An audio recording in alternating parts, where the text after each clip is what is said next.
to Island Tea with your faves. Keep it locked in with us for your daily dose of hot tea only on Win Media 98.9.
Good morning, guys. Welcome to Island Tea right here on Win Media SKN.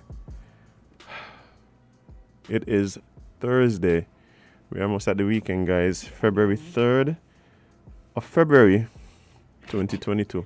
You said February 3rd of February? Oh, for real? It's February 3rd, guys, 2022. Indeed. It's a beautiful Thursday morning. Well, I was standing up outside today just for about 2 minutes. When this was? Earlier this morning. Okay. And a thought came to me. Mm-hmm. People who have to catch bus on the opposite side of where the bus stop is, why do the real MVPs by? Me don't understand. You know, most places where have bus stops, the bus stop is on like one side of the road. Mm-hmm. And so sometimes you're going in the opposite direction. Like the bus is going to be passing on the opposite side of the road that the bus stop is on. Mm-hmm. So people kind of stand on that side. Oh, that's probably not the best side to stand on. Well, I mean, it's the best side for the bus. Because you don't have to cross the road to get to the bus. People. Yeah, not for the people. So that's what I'm saying. Them are the real MVPs back. I stand out there for 2 minutes and I did thinking to myself, well, suppose I was out there standing up for a bus for half hour. There ain't nothing? Jade, it is amazing the fact that we don't have more people just passing out from heat exhaustion as they wait for buses. No, we are a lubricated country. What? We drink lots of water. Oh. Really? I hope so. Jade, I hardly see people drink water. I hope so, as what do you mean? So I don't see them drink. Big Coke, Jade. We are, in the morning? First thing in the morning? Coke, ginger soda. Medicine. Some people have, early morning tummy aches. I can understand ginger tea. Don't tell me ginger soda. Like, Same effect. nope. That's what I think. Exactly. Exactly. That is what they think. Or what they choose to believe based on the fact that they just want a ginger soda. Yeah, sometimes they just need a ginger soda in your life. Watch it. Some people, right? The things that they convince themselves these sodas are remedies for, does like amaze me.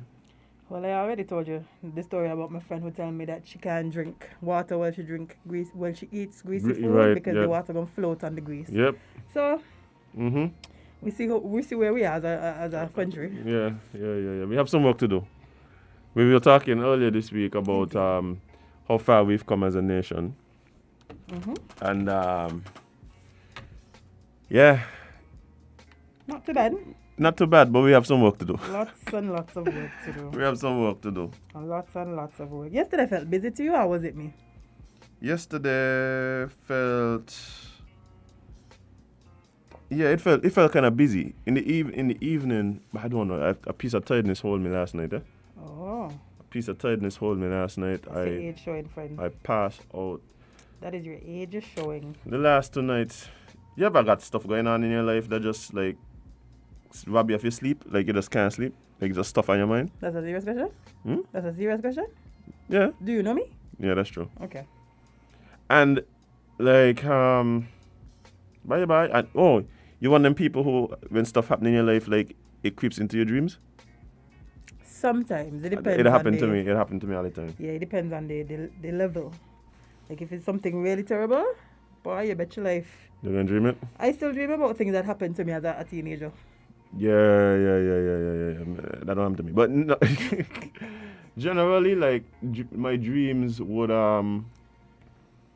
stuff would come into my mind based on what's happening in my life and dreams. And you wake up and you're just in this kind of weird feeling that sleep gone.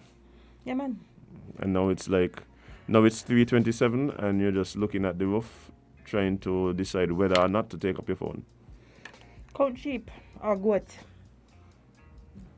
Whichever one helps you. Anyway. I've never gotten into that. No, but I hear you work. You have a fact for us. Can we have it, please? I have a fact. You should have a fact. You promised the people a fact. There was one that I wanted to think based on what we were talking about yesterday. Let me see if I could find it now. But Jay, today is Thursday. Let's go in some gears. I know you have a gear. Oh, yes. Something was bothering me yesterday that I saw live with my own two big eyes. You saw something live with you? No, not live, as in live on a phone. Oh, that's good enough. Yeah. So, I understand, right? In this country, the police have a job to do. And fair. Mm-hmm. We need you guys to serve and protect, as your mantra states. Mm. But I want y'all to understand that people, when you deal with them, they're still people. I think we forget out of frustration, well, not we, because I'm not a police, but I feel like police forget out of frustration that they're dealing with actual human beings. So when you go and you search somebody and you toss all their belongings on the floor without a care in the world if they mash up, the loss, the roll gone about the business, I feel like we need to fix that. Like, we don't need to be doing that. Nobody wants to have a case where, okay, they're being stopped and searched, and next thing you know, there's things all over the place. They can't find them, the things that they work hard for. Like, we're human beings. You have to deal with people better than that. And again, I don't know the situation. I just was looking at the video and I observed that it seems that the officer had no care about the person's belongings. They just toss them. Is this like a regular thing? It is not only regular, right? But it seems to be not only what is accepted, but it seems as though almost encouraged. Remember we had our friend in here asking about the same thing, yeah? Mm-hmm. The response, and I'm paraphrasing, of course, is sometimes people just get aggressive. So we gotta be aggressive all the time. So when you got to aggressively throw people things out the pocket? I don't understand. Were you aggressively throwing people things out the pocket? This is why I keep telling people, like, is it that people don't understand the responsibility that come with their positions, or is it that the position, or the belief is that the people in this position should behave in this way? I believe it's the latter. Like, it really seems as though, like, if you want to be police and thing, and you're dealing with people, you just gotta deal with them like trash. Why? Where did we get this belief from? That's a good question, Jade. I can't answer that. I don't feel like that's how we should be doing things, honestly. I don't feel like that fosters good communication and good relationships between police and civilians. Because if I looking at these videos and I get stopped, I can automatically assume that the police gonna rough me up, I gonna feel like the police gonna rough me up. They're gonna do with my belongings as they wish. They're gonna treat me however, because time and time again, these is the videos that we keep seeing. I don't know. Yeah, and the thing for me, right? This is one of the reasons why I just try to keep out of trouble, because there's something in my character. There's something in my character that just can't take them kind of things there. I know them by. There's something in my character that I know you're gonna put me at odds with them kind of things. I don't like to see them kind of things, Jade. Whether it is people mistreating people, people misusing the power of their position. Mm-hmm. Them kind of things does. And it been that for me some small. So you know what I do? Keep out of the way. You can't avoid police. I keep out of the way. Okay. I ain't saying I can be able to avoid them all the time. Oh. God. But I definitely try to lessen the interactions. Yep. Right? Which is understandable, honestly. Understandable. Because, Yeah. bruh, the things I've seen with my two, and I'm not talking videos alone, the things I've seen with my two big eyes. I've been in very dear. very uncomfortable position with the security forces. Very uncomfortable positions. Yeah, I don't like it. I've been in places where all this place get raided or whatever, and the behavior of some of the security forces, like, shameful. Trust me, I know what you mean. Like Boy. what is your purpose here? Like, To terrorize. I literally see officers searching somebody, like look inside the underwear, and then start calling over a manual, and then called over a female officer to look at the size of the man's genitals, Sorry? suggesting that, oh, he's so tall, and this is what he's working with. I was there, like, nobody tell me I was there. I saw the interaction for myself. That weird. That's weird, I'm telling you. What? Yes. And got this big laugh about it. That is why I'm a law-abiding citizen. Let me stay out of the way, okay? I'm not gonna lie, that's strange. Weird, Jade. Wow. Weird. School children, you know what I'm telling you? School children, you. I'm talking about a big man and nothing. Hold on. You're saying that officer, A school child, Jade. he did it to a school child? Maybe he didn't know he was a school child. Maybe because the dude was tall. All of us was in school together, Jade. What the hell? All of us was in school together. That's crazy. And the saddest part for me was that you could tell that for the rest of them, they seemed to be the norm. I was the one who was just like all traumatized and thing. For them, it was the norm because of where they live. No, you could tell people who are accustomed to be harassed, because sometimes they see police coming and they ain't even waiting. They don't assume in the position. And you're like, why they doing this? And then you realize it's because this is what they're accustomed to have happen to them all the time. So they ain't even waiting for the police to give them the instructions. They just... The program. That's what it is, the Crazy. program. That is crazy. The program. Yeah, no, that's strange. Yeah. We have another gear on the live. Somebody saying, morning my LNT team, before I rush out the door to meet a traffic jam and buses that overtake you. And then stop for passengers directly in front of you. This sounds like two gears. It sounds like multiple gears. It sounds like a gearbox. Oh dear. Yes, directly in front of you. I wish to grind a pet peeve. Persons who do not keep their lot of land clean. Branches overhanging, dry branches close to your fence, hence no fire break, a fire hazard waiting to happen. Please, landowners, look at your responsibility to take care of the land you have purchased. Keep it tidy and properly maintained. That's the truth for a lot of buildings, plots of land. That would be great. Boy, People ought to do that, but nah, they just have them running down. I've seen, me and you always see it when we're driving around and we're looking at these places that have seemingly abandoned buildings, abandoned lots, like people just using the lots to dump garbage and. So just, like, I think a lot of people too, they buy land as an investment, and it's just it just sits there. It just sits there. The problem is that the neighbors and thing then have to either deal with the consequences of your slackness, or they got to take it upon themselves at their own cost and expense or energy to clear your land for you. That's insane. Well, that's regular. That's regular, especially after these newer developments. You might have house built here, empty lot, house built, empty lot, and the empty lots them is like jungles That's what you call the real concrete jungle, boy. Boy, anyway, let's take some calls. Maybe some people have some gears to grind themselves.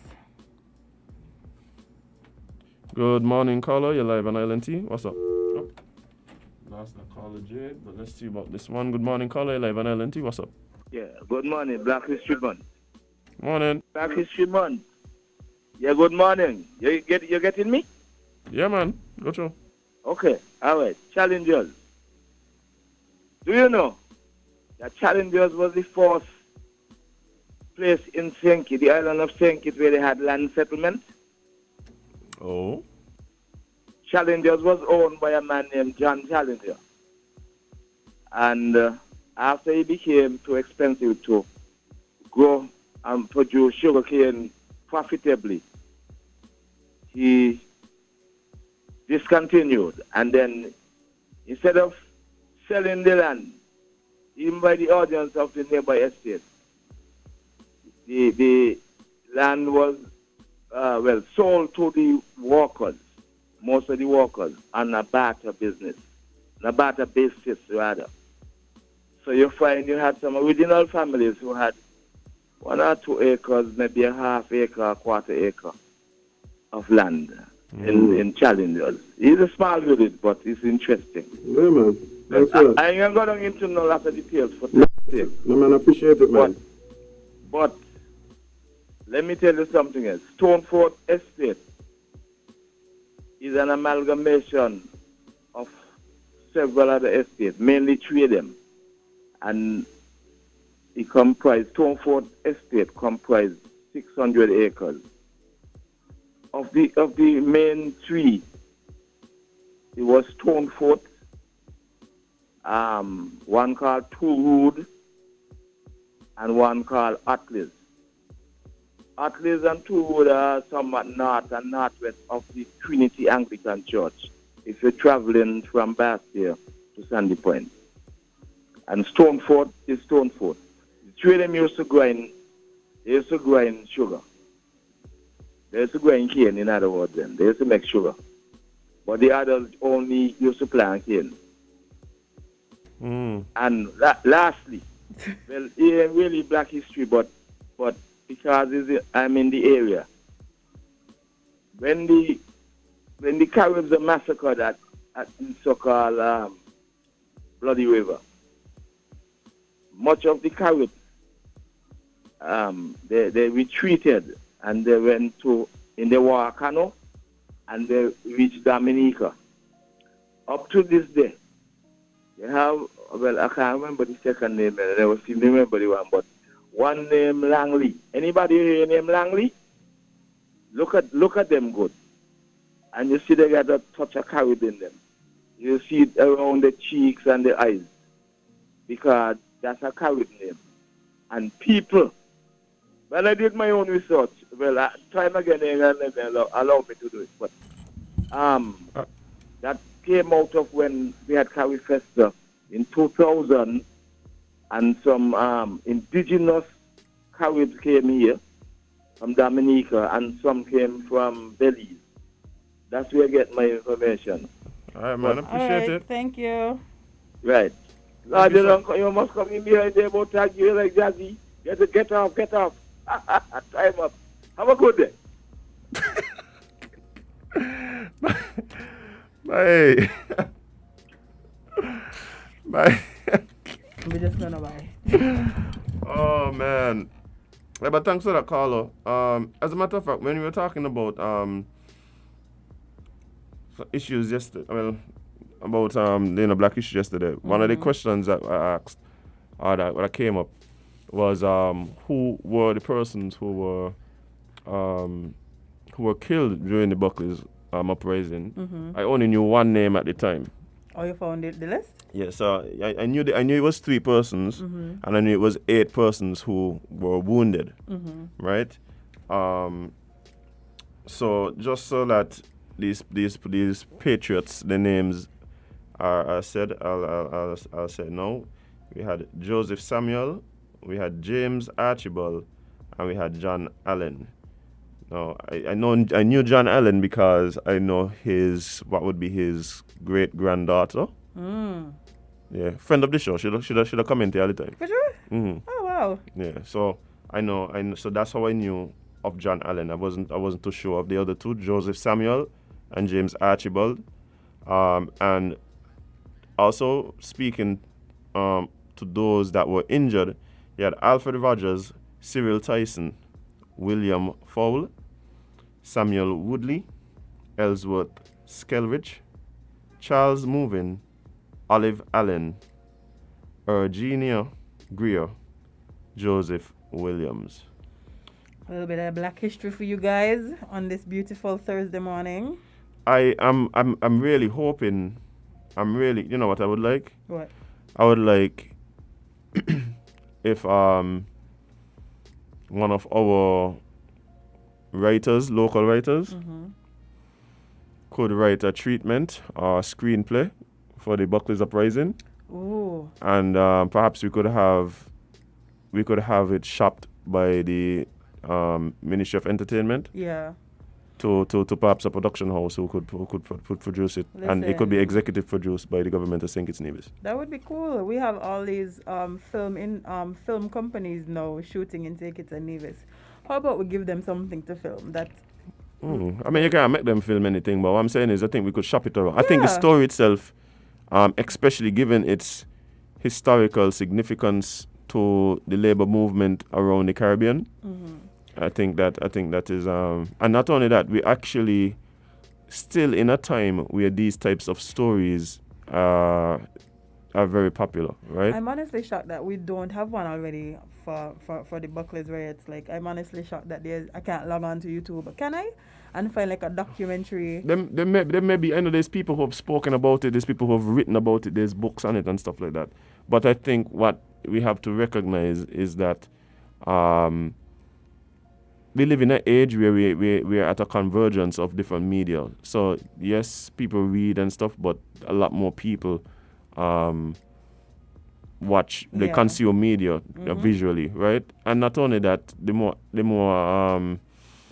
so one, that's a larger audience you could potentially reach, especially if we focus on distribution. So whatever deal is worked out, for instance, with a production company, we should also look into whatever type of distribution we could get. We could also even include like local film producers and stuff like that in the project. I agree. But I think also when something appeals to multiple senses, it tends to stick a bit more. So, if you have a movie about it, you're seeing it, you're hearing it, it's all part of the thing, of the experience. I think it's more potent that way. Yeah. So, I would love at some point children be able to watch the movie and then go and visit the sites that are spoken about in the movie. Yeah, like I think they used that. Correct me if I'm wrong, but I vaguely remember where they used to have movies played in schools. Like, maybe we could have that as something that every well, not class, but every farm. Well, I mean, my thing would be St. Kitts is rich with history, right? And so what am I maybe? But St. Kitts is just history. So like this is just one of many stories that and one aspect of our history that really needs to be taught about. Yeah, and in a in-depth way, because you see how they teach us about, like in history, they teach us about the man that colonized a country that he claimed to discover. Like we all know the story of Christopher Columbus and his nonsense. So I feel like the way that we teach American history or white history or that type of history, I feel like we should start teaching our kids our history in the same way. I think that I have friends who have kids in primary school and they do speak about it. Whether it is in history or social studies and stuff like that. And so it's definitely part of the curriculum, this particular incident. But a lot of times you don't really get to grasp the impact Nope. Because you're just young. You're just young. So yeah, you might be able to recite the facts on the upcoming history test. But understanding the real impact and the significance of the incident, I think sometimes that goes over young children's heads. I agree. But speaking of history, so today we have an international friendly between Anguilla and St. Kitts and Nevis. Female football game, right? Female football, which will be live on AI Live on YouTube. So you can catch that at 7 p.m. AI Live? Yes. We're doing 7 p.m. off. Watching the game. I got a meeting. Darn. But well, it's on YouTube, so you can go back and watch it. Yeah. But yes, make sure you check that out. But as in, what time is it? Tea time. That one was extra, I like it. So, you know, the usual COVID report as of Wednesday, 2nd February. We have 7 confirmed cases in the last 24 hours and 77 recovered cases in the last 24 hours. This brings our total number of cases to 5,453, and we have 272 active cases currently. Not bad. Not bad at all. What? My phone is getting worse. Oh, well, yeah, you know. And also, we still have a few people dealing with. I mean, I don't know, friend. Yeah, we still have a few people dealing with COVID. So, you know, speedy recovery to you guys. And for the rest of us, be safe out there, guys. You better be. Remember vitamin C, vitamin D, magnesium, and zinc. And eat your fruits, your vegetables, drink water, and do a little bit of exercise. Yeah, somebody need to go walk on a yard or something, bye. Something. Just do some squats in the morning. Do some squats. Yeah, not too hard. Not too hard. But 20 minutes. Watch, 20 minutes, you know, Jade. I tell somebody this yesterday. I say, give yourself 20 minutes before you give yourself to the rest of the world. Why? Give yourself 20 minutes in the morning before you give yourself to the rest of the world. Trust me. That is some good bars. Oh. That is some I feel I've been on it lately. Yeah, man. Yeah, I feel I've been on it lately. You ain't too bad. But oh Lord, wrong website. I'm trying to bring up an announcement that was made during yesterday's NEOC briefing that pertains to us, friend. So let's hear what... You know, these things they don't mean nothing to me. Yeah, no. Let's hear what Mr. Samuel had to say. Music stop. News, while Superintendent Henry would have spoken to the restrictions, I want to speak to the entertainers and promoters. There's some good news on the horizon. And the good news is that the National COVID-19 Task Force, in our deliberations, we have agreed to have the Cabinet consider the commencement of major events, as I said, FETs, some FET control FETs and activities as of the month of March. As per the date, we will communicate that with you as soon as we get the consideration and deliberation of the Federal Cabinet of Ministers. We are hopeful that we can get that information to you so that you can begin to advertise your event as necessary. So there's some good news. So we will be communicating with the Ministry of Entertainment, who should be liaising with the promoters, entertainers, etc., so that we can get that sector restarted. But we started gradually and we started safely. We're just putting that out there so to let you know that we want you to restart. And the reason why we are saying gradually, we don't want to regress unless we have a major outbreak. So let's get it right so that we don't have to be in a swing back and forth in the river, on the bank. We started right, we get it done correctly, and we have it sustained so that we don't have to look back unless there is a major outbreak. That's the thought process of the National COVID-19 Task Force, and we are here to work with everyone to bring back the sector to a level of operation. Yes. Well, Azim, your thoughts? Me? No, you got it. Because no, just with these things. Yeah. Yeah, I'm just waiting to see exactly what they mean because last time they told us so, we ended up being blamed for our outbreak. So I don't. But that's what going on here again, Jade. I'm not trying to get my hopes up. Last time they told us, yes, y'all go ahead, do what y'all need to do. Next thing you know, is we fought the outbreak happening. But good news. This year just seem like a bunch of, as my white brethren would say, malarkey. I tell you why. Though. Because people might feel like just saying so just because. Mm-hmm. So here is I don't want to get his position wrong. What his position is? He's the director of the task force? He's a big man in task force. Yeah. Uh-huh. Big up Abdias one time. Yeah, man. Friend of the show. Abdias, when you come in to talk about these kind of situations, let me give you some advice. You see when people don't fed up,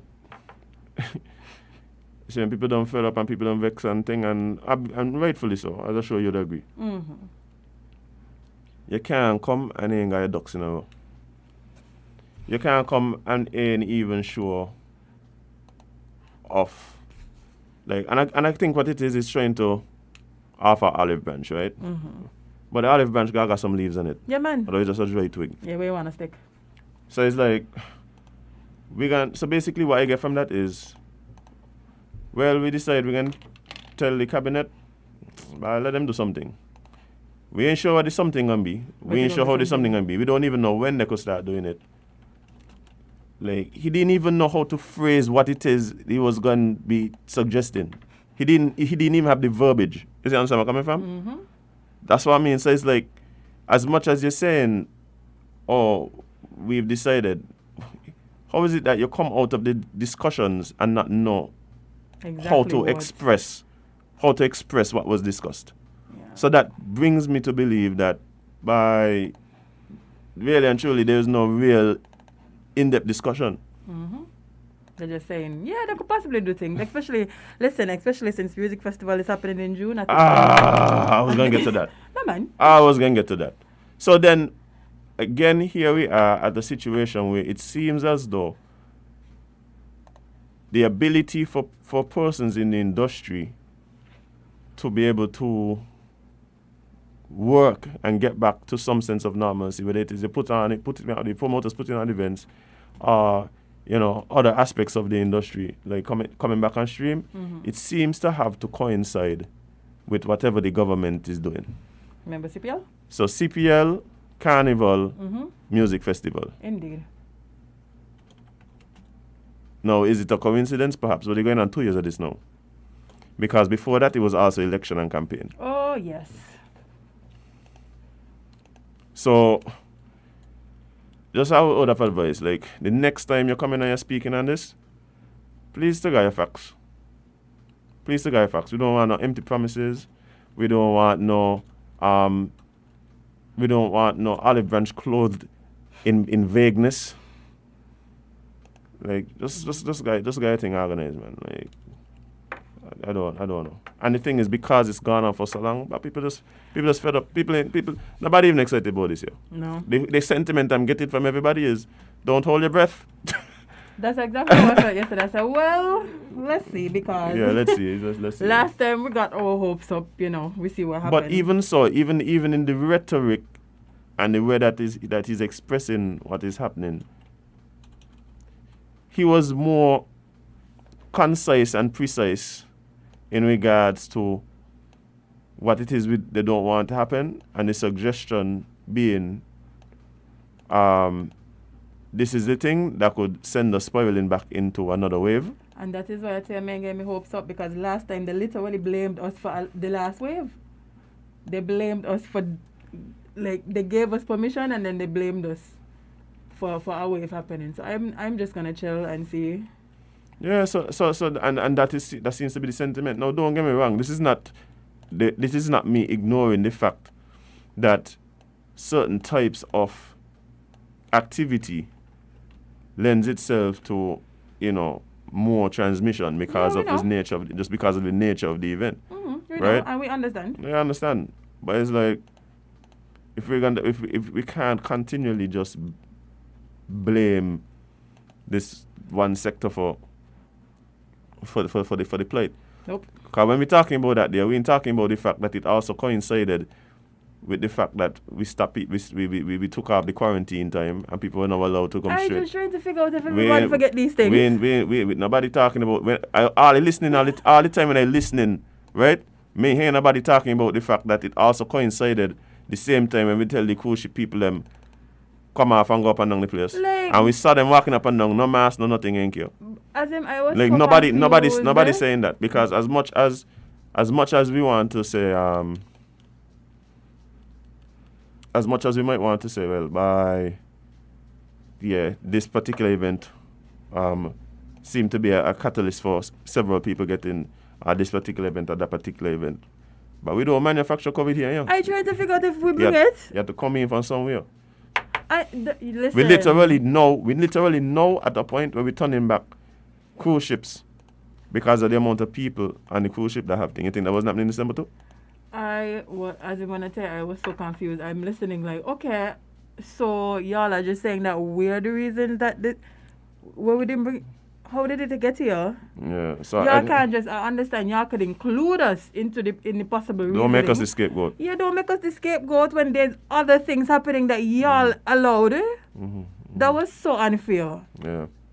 Anyway, as I said, we're gonna see what happens. Yeah, I mean, and this is not again like denying responsibility, right? No. And not only that too. One of the problems that I have is that the way it operates and the way people talk about it. For instance, right? If for some reason tomorrow we recognize that people are in the supermarket with no mask, people ain't gonna blame the supermarkets. Nope. You see what I'm saying? Not at all. Like you can blame the people who are going in there and being irresponsible. You see what I'm saying? Yep. So, people, so just like I said, you just have to wait and see. You just have to wait and see. Indeed. Yeah, I'm not very. I'm just not encouraged. I'm this not. This is why, Jade, I am getting ready. I didn't want to. I get ready to just jump back on a plane on the weekend and go work and come back. Do you think, friend? Leave Friday, come back Sunday. I can't take it on. That's understandable. Watch here. When the musicians in St. Kitts recognize what's going on in Anguilla and St. Martin, a lot of them ain't coming back here. I'm telling you, Jade, a lot of them telling their mother I love you and they're gone. Which is fair, because you have to earn, you have to eat, you have to go where people actually... I'm just waiting, you're going to be a mass exodus. All them people will be playing in the hotels and things and so. When they realize me, I'm like, come make the same money doing this in Anguilla. Same without going to my government job. Oh. Yeah, we are here about them. Just wait on it. We are here about them, Jade. I'm telling you. Some of them done gone. Some of them might thought, hey, coming back. Jade, I was watching my entertainer friends like, oh my God, y'all gone, y'all leaving us? Wow. Jade, I think it's a joke. I got friends right now who left government jobs, gone right now. They're in Anguilla right now playing music. Somebody told me last night that they're literally leaving. That's another one they're talking. Yeah, I know, they're going. Somebody told me last night they're leaving. And I was like, you know what, do what's best for you, because clearly he ain't it. Yeah. So. That was happening in Trinidad, when Trinidad recognized that all the artists them were just relocating. They had to figure out what they was doing. This is all up in the pandemic, because they recognized the kind of revenue that the industry there brings in. And they couldn't allow the revenue to just go by business. Yeah. You see, but Trinidad recognizing the importance of their entertainers. Remember, I was here just one party, I was here in actual people that do these things for actual jobs. I've been in meetings with some of the people that are in these decision-making positions, right? And when I talk in one thing, they're talking a whole different thing. Because they don't understand as a... I'm talking about, like, but they don't. They're telling me things like, I don't understand. I can't justify such and such just for people to go and walk up and jump up and so. I said, brother, what are you talking about? Are you talking about being able to feed my family, G? Like, what are you talking about? I don't understand what you're talking about. You understand? Like, you are a whole different... see it as just trying to walk up. And that's what has annoyed me the most, They would rather talk about us, but then still trying to make it seem like they're trying to fix it or they're trying to foster this type of relationship. That's not true. But not only that, they don't have a problem reaching out when they need us. Oh, you ain't got to tell me, friend. You ain't got to tell me. You don't have to tell me. I worked for a whole campaign. And I saw how they used us. And then after the campaign, No more work again. okay. I think I could get a work again. I feel like I could get a work again. I lie. There's gonna be some. I get work. I remember when I'm going back soon. Oh well, you know. I wish I all the best. Well, I mean, I got some time. I think right now. They got some time to do. Fix it. Yeah, there's some time to fix it. Because I'm telling you right now, right? By the end of this year, the party is gonna be in full campaign mode. The party is gonna be. They have to be. Yeah. They have to be in full campaign mode by the end of this year. Well, they've been hinting on some stuff, so I believe. Yeah. Things get into a fever pitch. Listen, I feel like I feel like everything surrounding the government feels very chaotic right now. Every minute is some rumor about somebody doing something that they're not supposed to do, some scandal. Y'all need to go take a break.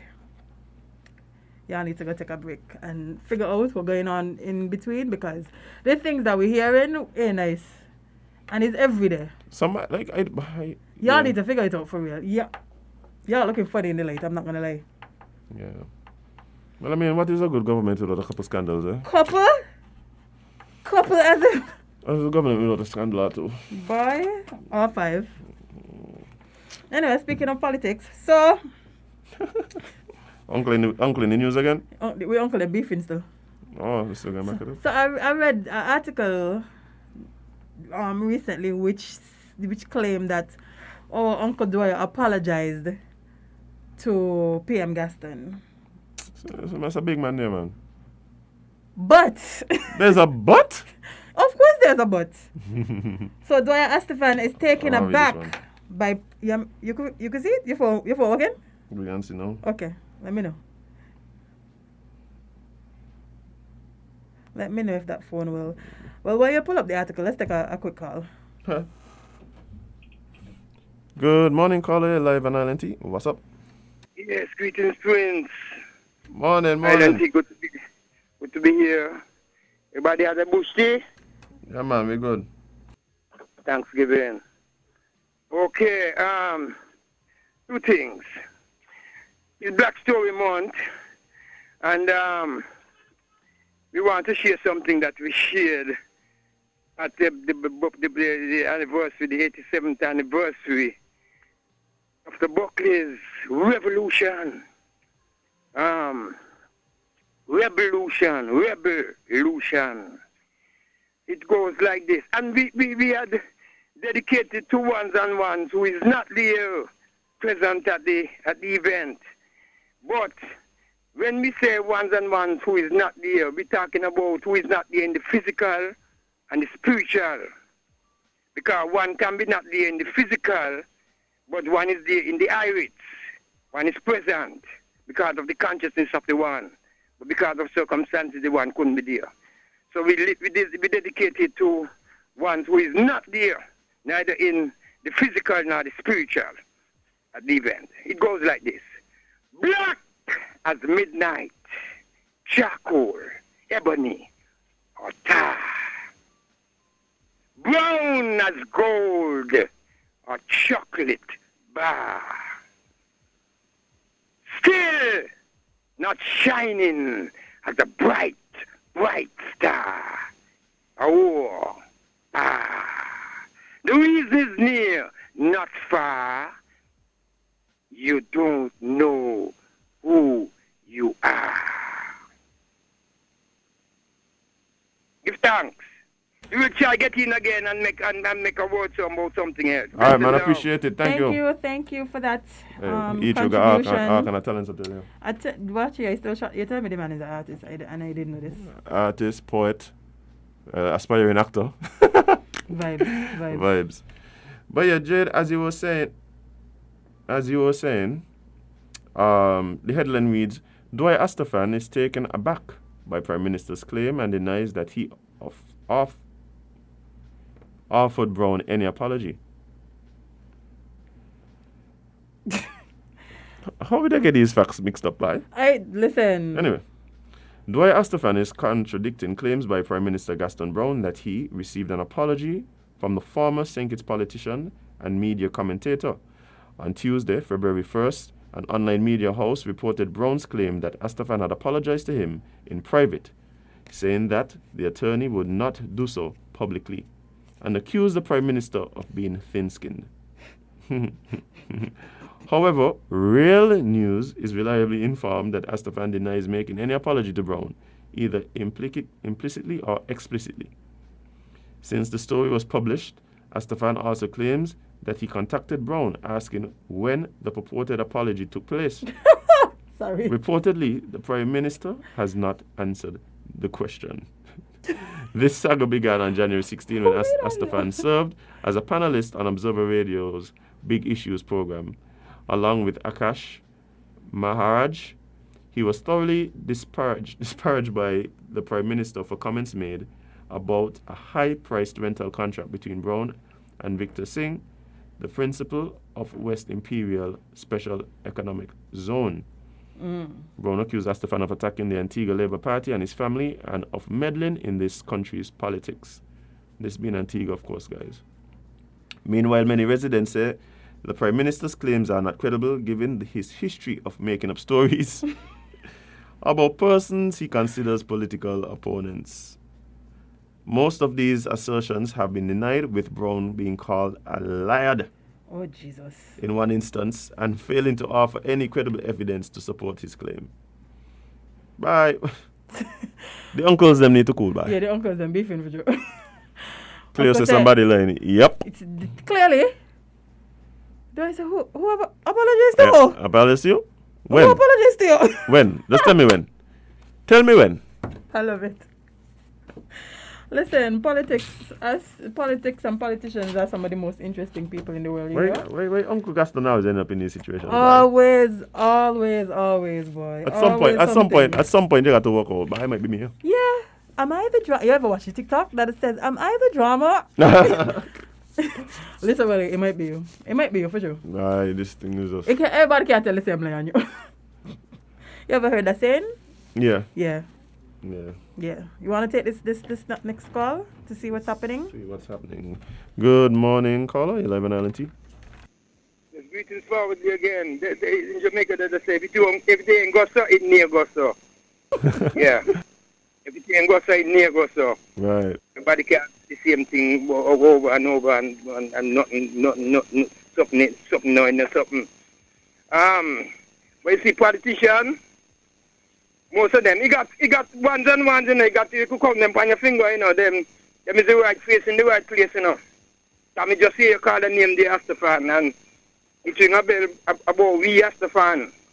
That red man there, Dwyer Astafan, and me I tell you, in the political world, yeah, he's a different kind of smarty.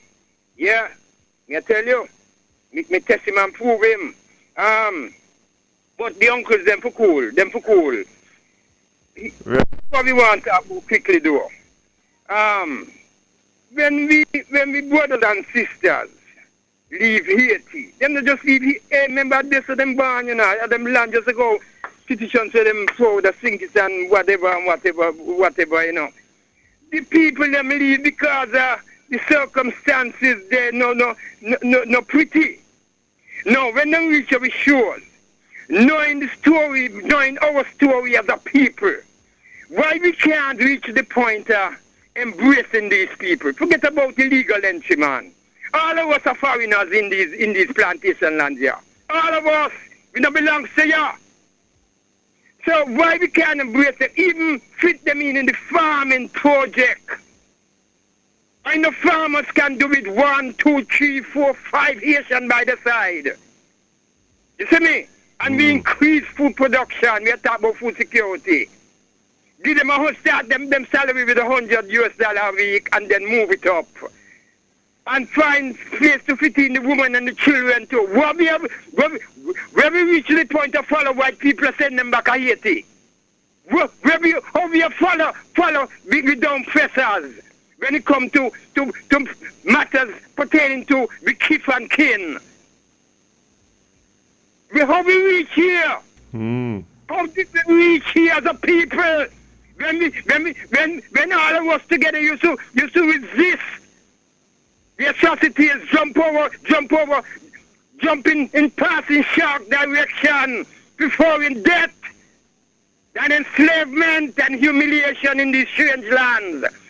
How we reach here? Haiti story big and broad concerning the revolution and the black transformation. How did we reach here? That's what I talked about a while ago.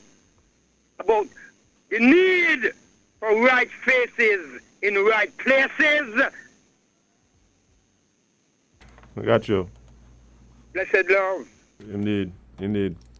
I mean, that's one of the questions, actually. A discussion I had with a friend when we were back in the news last week, speaking about, the Haitians that were being deported and thing. And, like, the position of the person I was talking to was, well, I thought you said we're trying to help Haiti. I mean, Phil. Like that's actually that was actually the discussion. I think it's not just, we can't just look at it one way.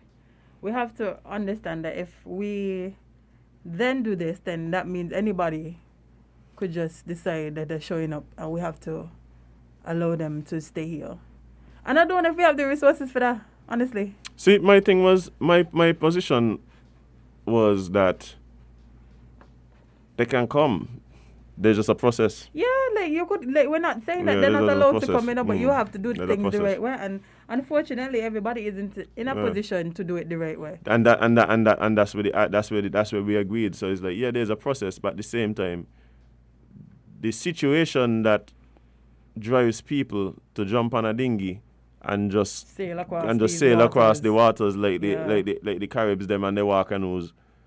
Like they might not be in a position to be considering, hey, let me go on this website here, put in for a work Some permit, people don't have wait access 6 months. to those things. Exactly. Not only that, they might not have time. True. Not only that, they might not have time. So it's a Yeah, so- delicate situation, but I'm not gonna lie.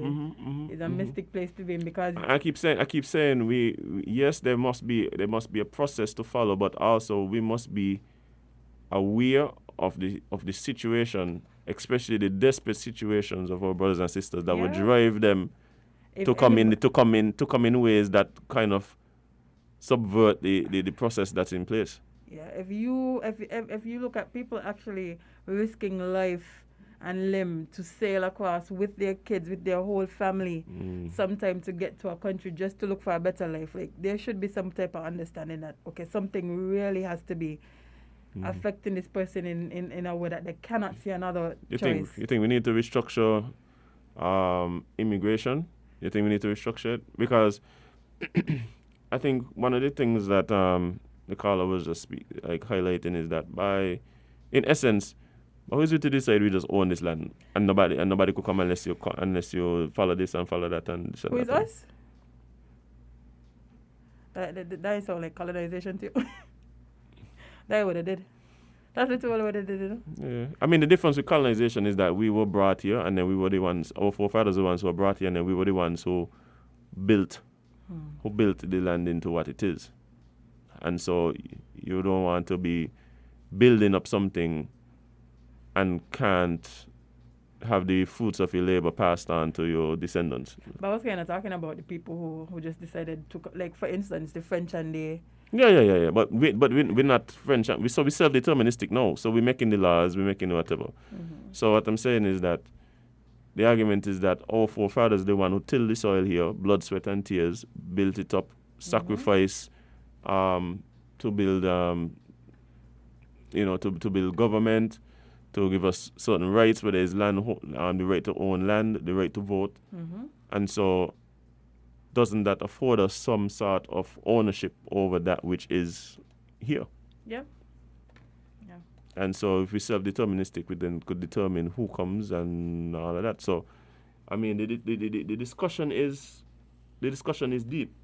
But what I keep saying all the time, when we're making these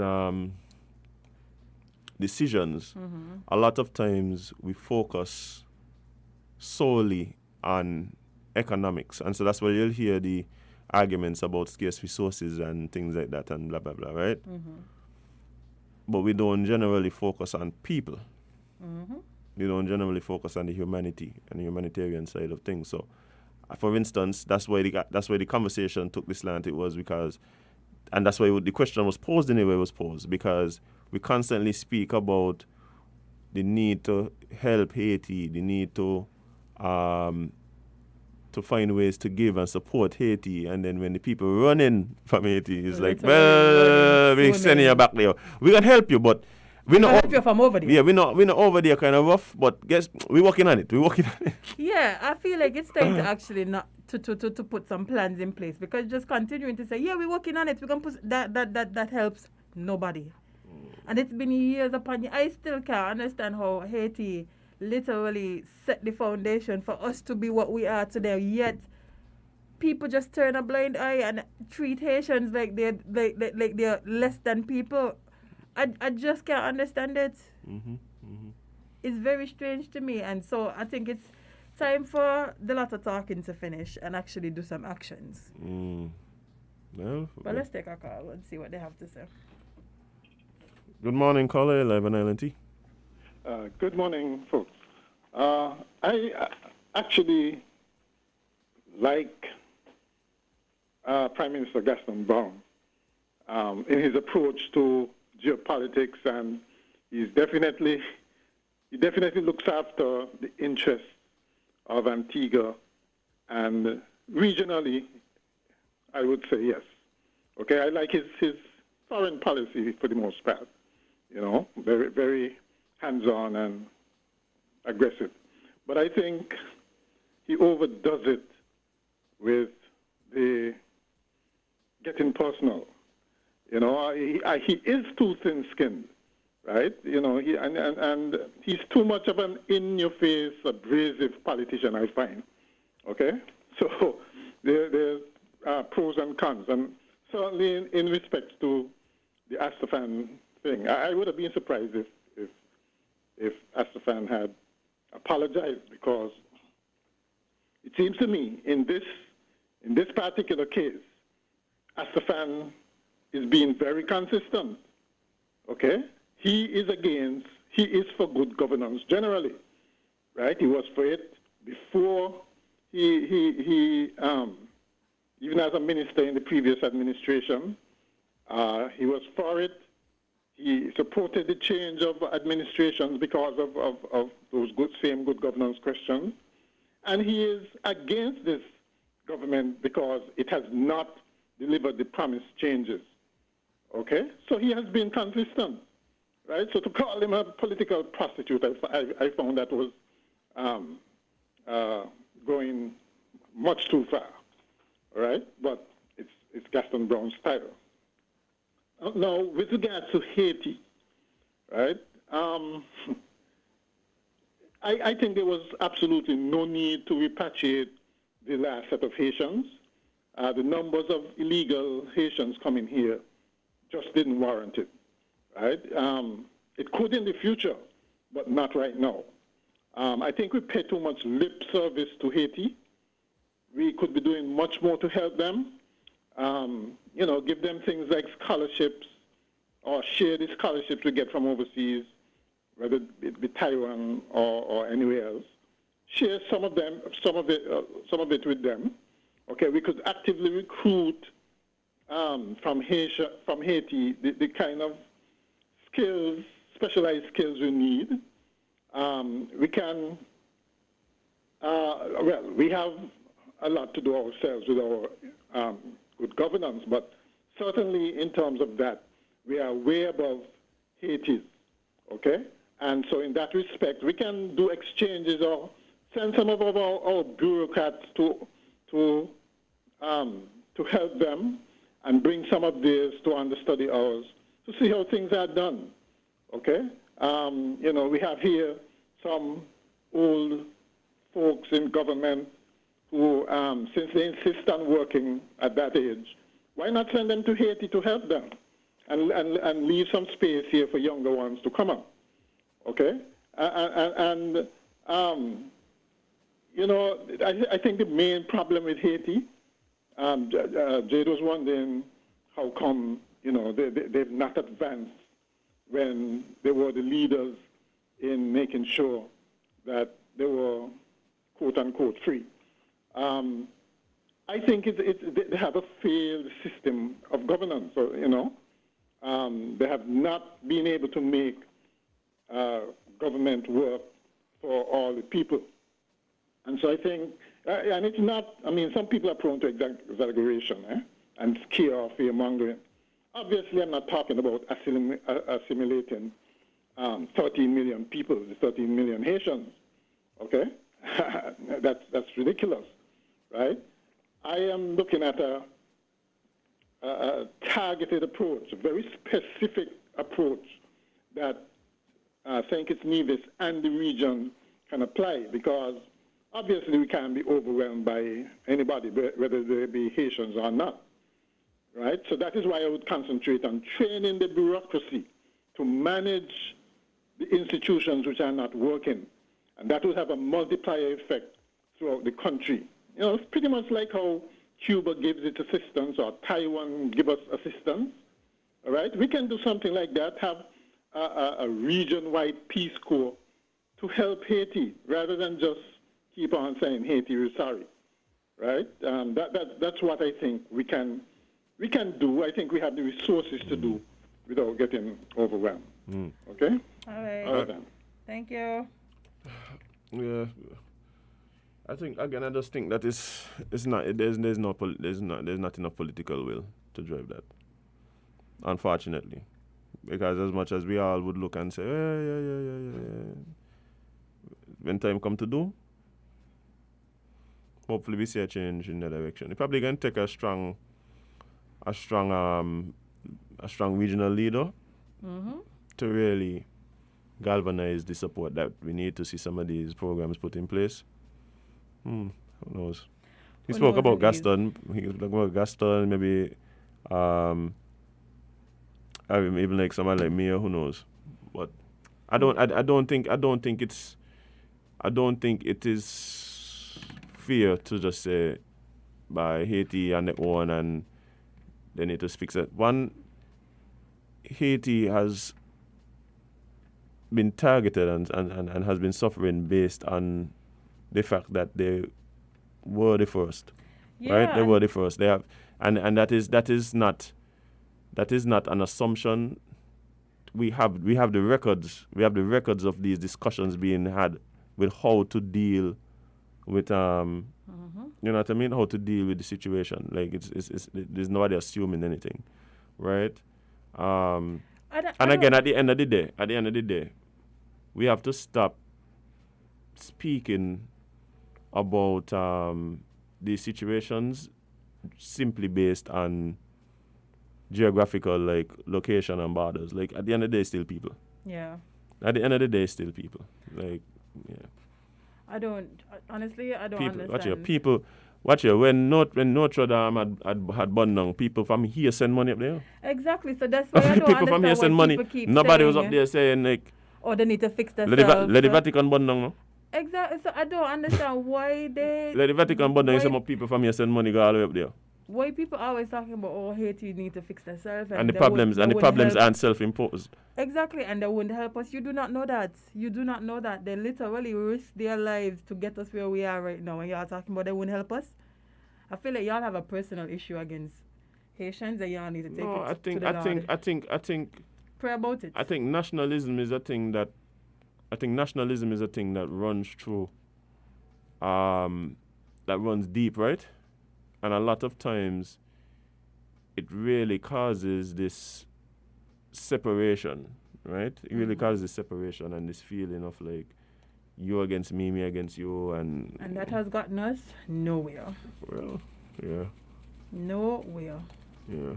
Well, like I said, only time will tell. I think it really is gonna come down to some leader, some regional leader, who is able to galvanize the support that's necessary to see some change in the way that the rest of the region deals with Haiti. So we'll have to wait for that person to arise, right? Indeed. It could be you, Jade. It could be. It could be you. Nothing is off the table when it comes to me. You know me. So, but let's take a quick break and come right back with some conversation. We have Mr. Allister Williams from the Ministry of Tourism jumping on next with us to tell us some exciting news. So stick and stay to Island Tea. We'll be right back.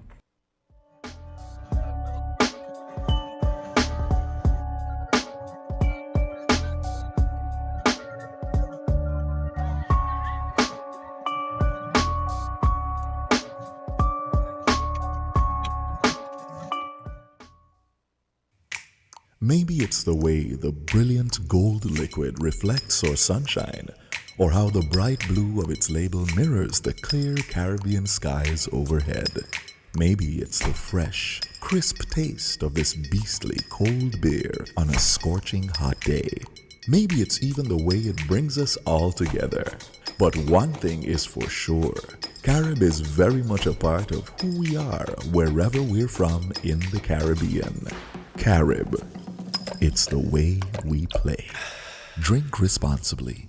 Get your property properly covered today. Constructing your dream house or considering renovating your property? We will make sure your property is properly covered at Guardian General Insurance. Yes, at Guardian General Insurance, we will ensure that your property is properly covered with our private dwelling and contractors all-risk promotion. Visit or call us today and get affordable rates, premium financing arrangements from now until March 31st, 2022. We will properly cover fire, lightning, explosion, thunderbolt, bursting or overflowing of water tanks and apparatus pipes, burglary, theft or larceny, impact by road vehicle, riot, strike or malicious damage, hurricane, earthquake or volcanic eruption, flood, collapse due to subsidence of landslip, loss of rent, cost of temporary accommodation, and much more. So get your property properly covered at SL Horsford and Company Limited, local agents for Guardian General Insurance today. Special terms and conditions apply. Call today at 869-465-9355 for further details.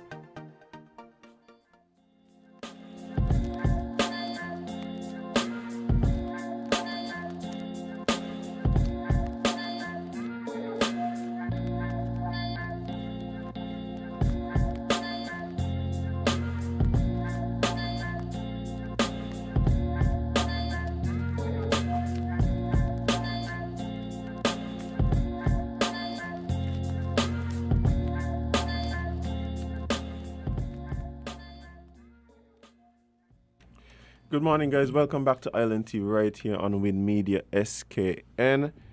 And as promised, we have a very special guest joining us via Zoom. I know he would love to be here in studio with us, but unfortunately, he has to be overseas. I think he's actually in Dubai. Oh, I know you wish you were home, but good morning, Mr. How you doing, man? You're going to have to unmute your mic. You have to unmute. I'm actually fabulous. Wonderful to be exact. It's a pleasure to be here in Dubai representing St. Kitts Nevis. It's a marvelous experience, one that I wish everyone would get an opportunity to experience, even if it's not in person, via the various streams that are out there. Yeah, I mean, you guys are there for the World's Expo, am I correct? Certainly, yes, the World Expo 2020 Dubai. What's that experience been like? And quickly for our viewers and listeners, could you just give us a little background about exactly what the event is all about? Okay, well, Expo 2020 Dubai, in my opinion, is more than just a typical World Expo. It was the intention all along to really showcase Dubai in all its glory, showcase all the innovation, showcase all of the technology that has made the city, the country, what it is today. And they have certainly lived up to that expectation, from the elaborate architectural masterpieces to the super concerts and of course like I said, technology and innovation at its best. Plus, of course, there's quite a number of educational sessions and investment opportunities that are available here at Expo 2020 in Dubai.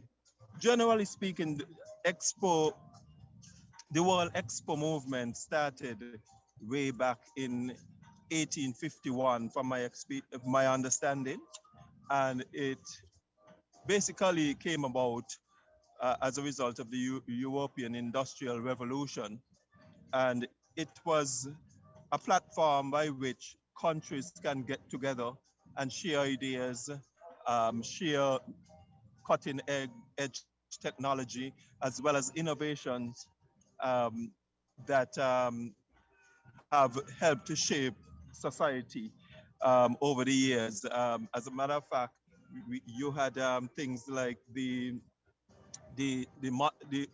well, what the old-fashioned telephone as we knew it back then. You had things like the light bulb, um, the Eiffel Tower in Paris. All of these things emerged during some one of the expos over the last several years. So it's an opportunity for countries to meet together, to share ideas, to share new technology, to to some extent to launch new products. Here in Dubai, for instance, there have been several products as far as health and wellness is concerned, products that they're hoping will get to market very shortly, but they're using Dubai as a platform to launch them. And of course, over the years, the face of the expo have changed, and you have now an opportunity, a platform where countries can also promote their destination as the ideal place to visit, as the ideal place to invest, as the ideal place for leisure, education, or medical purposes. So it has changed over the years, but still maintain its core value, and that is to bring people together and to launch innovative and cutting edge technology over the years. Well, I mean, it does seem like this is a event that does spark some collaboration between countries, especially as you highlighted, in regards to technology and innovation. But you're there as someone who is involved with the Ministry of Tourism. What is it? What are some of the things that we have brought to the expo to share with the world on that platform? Well, the of course, we are one of the smaller pavilions here at World Expo. However, for us, our presence here is basically to create greater awareness about St. Kitts Nevis. We are also here to tell our story the way we want it to be told. I mean, so often you hear things via the media, you might read things in books and so on that are not necessarily or give the true picture as to what the country, what the entity is all about. So we are hoping that coming out of Expo 2020, we would have, at least set the record straight as to what St. Kitts Nevis is all about, what are our offerings, and what one can expect when they come to our Twin Island Federation. So far, we have had the opportunity to welcome quite a number of visitors. Many of our citizens in this area have come to the pavilion, but then there are also thousands who have come to the pavilion who have never heard about St. Kitts and Nevis. So for us, the opportunity is here for us to create that awareness about St. Kitts and Nevis. And, like I said, many have never heard of us, and now they have gone away knowing a little more about St. Kitts Nevis, what we are all about. And we've had some really positive reviews as far as our pavilion is concerned. many of our visitors, as they walk through, have found a way to connect with Saints and Nevis. The Africans, for instance, when they walk through our culture zone, they instantly could connect with that area in the pavilion because it for some reason resonate with them. Some character, some part of their heritage is linked to what they're seeing in our culture zone. Of course, many also connect with the Alexander Hamilton story. Many didn't know that Alexander Hamilton was born on Nevis. And so, it was an opportunity for us to introduce Nevis to them, using Alexander Hamilton as the link. As you know, Alexander Hamilton is a well-known musical on Broadway, and so many persons know the musical, and so they were happy to connect with a piece of the history behind the whole Alexander Hamilton affair. And of course, there are those who are intrigued, mesmerized by the sheer charm and beauty of the Twin Island Federation. Instantly, they felt a genuine warmth, of the island. And so, many of them are now interested in visiting St. Kitts and Nevis. Of course, one of the things that we want to push here in Dubai is the fact that transitioning from the fossil fuel and those kind of things, and now looking towards renewable energy. And so we want to see how we can partner, how we can best carve a path that will be very beneficial to us as a country. We are also promoting things such as our commitment to sustaining the sea life, including our coral reefs and our fish and turtles, especially the turtle, the leatherback turtles and the hawksbill and the green turtles, all of those things that those turtles that nest in our shores and so on. We want people to know that we are very serious about sustainability, and these are some of the things that we are doing to move in that direction, harnessing the endless supply of the wind, the sunshine, and the internal heat to provide electricity for our people. These are some of the direction that we are moving in, and we want the world to know that we are doing our part to ensure that we contribute to the survival of the environment as it is. Well, I mean, it seems as though there is a lot taking place. There's a lot to take in, and of course, there's a lot to share.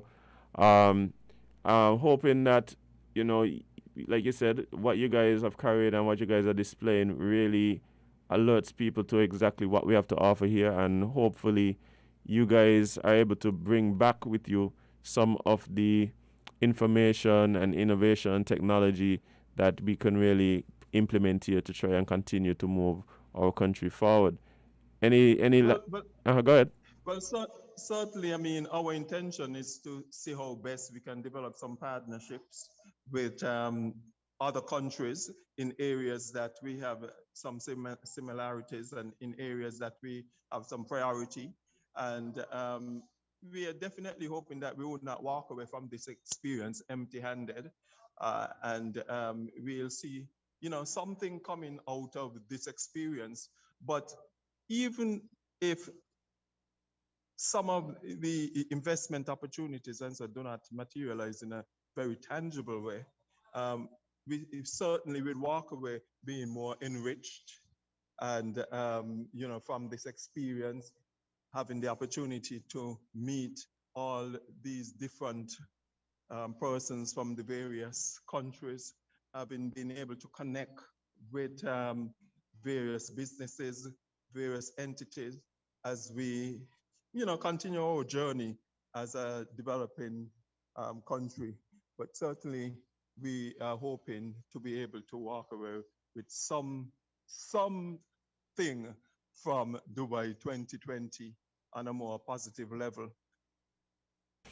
All right, man. Well, looking forward. I'm wishing you an amazing. Well, you said you're already having an amazing time, so hopefully that continues. And we're looking forward to hear more about the experience when you eventually return. If you decide to come back, I look like you want to stay. Well, I mean, it's a place that will encourage you to stay. But certainly there's no place like home.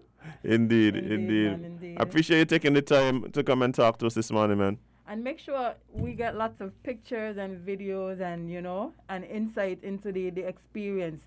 Share with the people back home what it looks like being at the expo.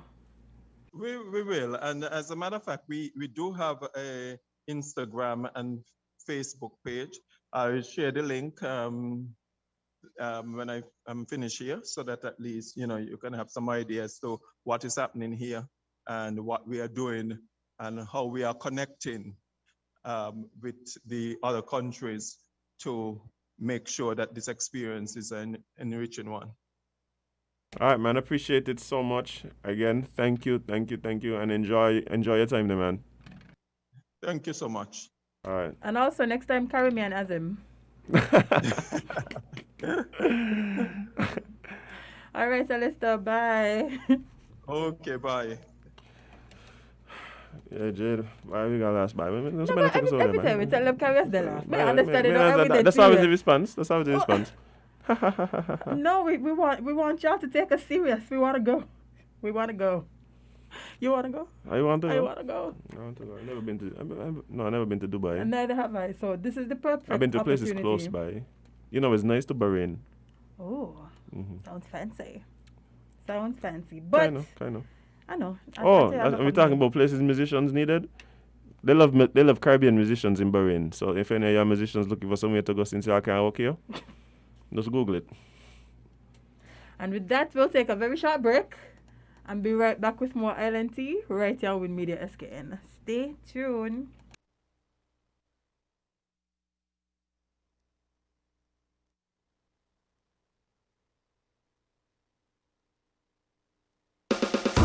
Taste the real Fruta. Enjoy the real Fruta. Refreshing juice of every day. Whoa, Fruta. Drink the real Fruta. Your favorite real Fruta. The natural taste is Fruta. Fruta. Your favorite fruit has got a new skin with real juice within. Drink the real Fruta. Enjoy the real joy. Taste the real Fruta. Enjoy the real Fruta. Refreshing juice of every day is Fruta. Fruta, juiced right.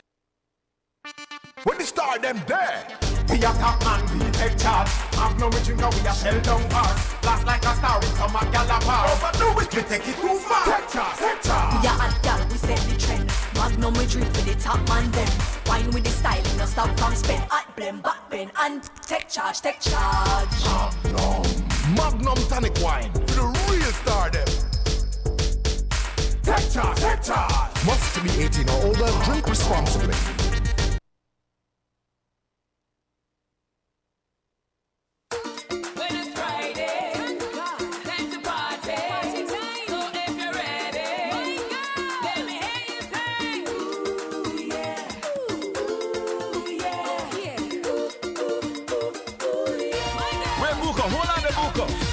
Hold on there, man. Let's do this Friday night different.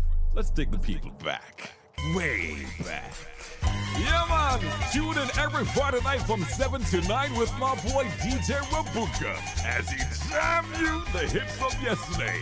Right here on the Win FM 98.9. Yeah, man.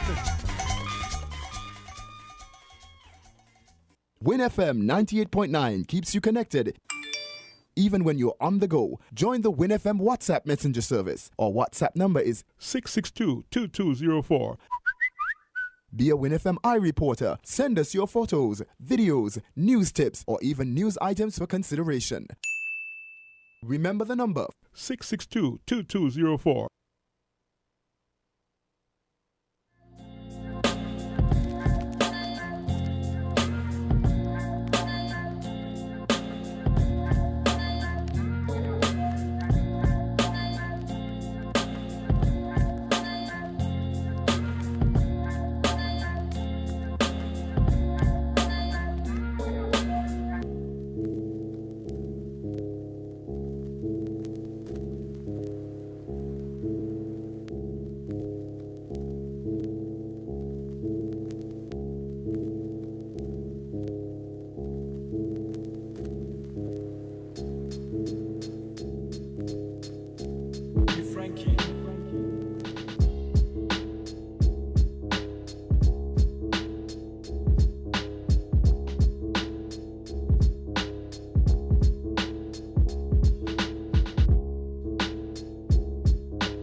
Good morning, guys. Welcome back to Island Tea right here on Win Media SKN.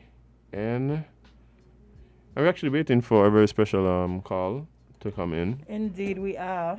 But in the meantime... In the meantime, between time... Yes, let's talk about an update to something that we were following.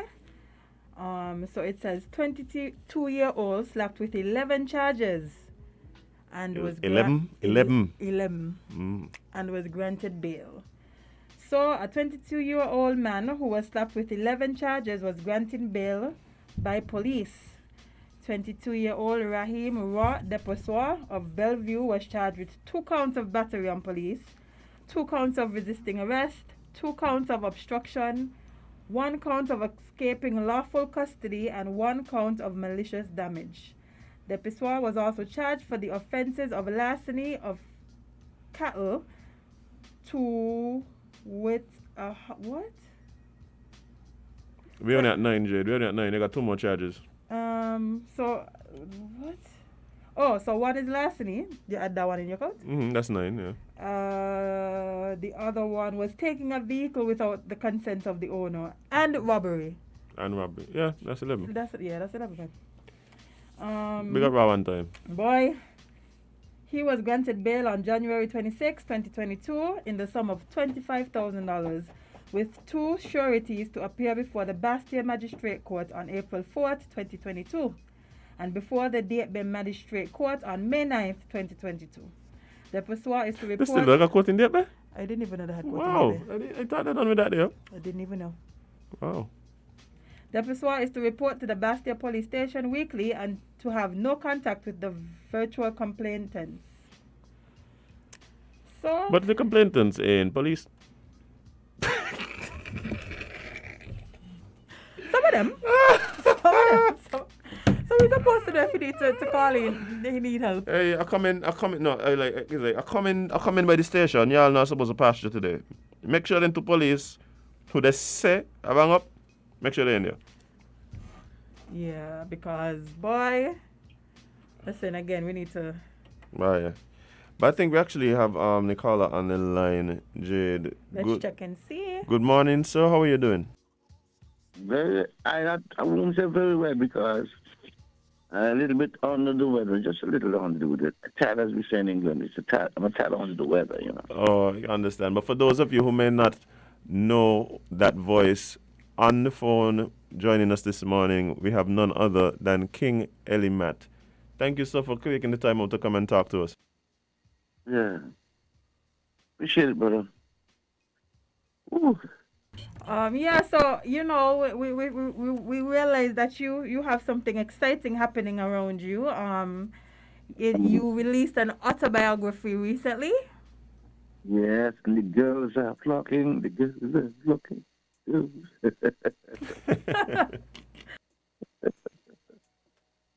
Yeah. I did it. Hello. Why that name, sir? Why under the breadfruit tree? That's why one. I mean, yeah, that's a good reason. Well, you want more than that? I was born under the breadfruit tree, and if anybody who know your tongue good, right? When you come down George Street or Rockabouw Street, right by the corner there, they argue cricket, football, every damn thing. I mean, that was long ago. But what's going on now? Yeah. You know?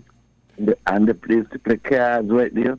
And we play domino and cards on the country every single day. The beetroot is a big part of your life. Yeah, it is. And, you know, that breadfruit used to give a lot of people meals, you know. Oh, yeah. Oh, yeah, because people come down there and say, Miss Benjamin, I'm hungry. I want a breadfruit. Mama would tell me, every time, go ahead, give them one breadfruit here. And I go pick a breadfruit again. I pick for Georgina, I pick for Ruby Jane, anybody. Sometimes we sell. I pick it up one time and I put them on what we call it, the dresser outside, and people would come and buy. But that is where it was. And then later on, when I started to teach people how to play guitar and so on, everything is to be on here. Nobody in the house. Right. But I mean, I think it is very important for us to be able to tell our own stories instead of having other people tell it for us. I would want to believe that that might have been a thought behind, you being, and putting this book together. Is that correct? But of course. You want to tell your own story. Now, I want to tell you a story for you because I can tell. I can say one nearly goes so. They ain't going to say what really goes so. They say one nearly goes so. I'll give you a good example. I remember that my buddy fancy sing, "In a crown, I'm a king without a crown in this country." And he says, thank you very much, man. Give him a copy. I'm on the radio here doing an interview. Her name is Denisha, and she's my aide. Oh, good morning. Okay. Thank you, Denisha. I put it on? Is it on still? Yeah. I'll take it off.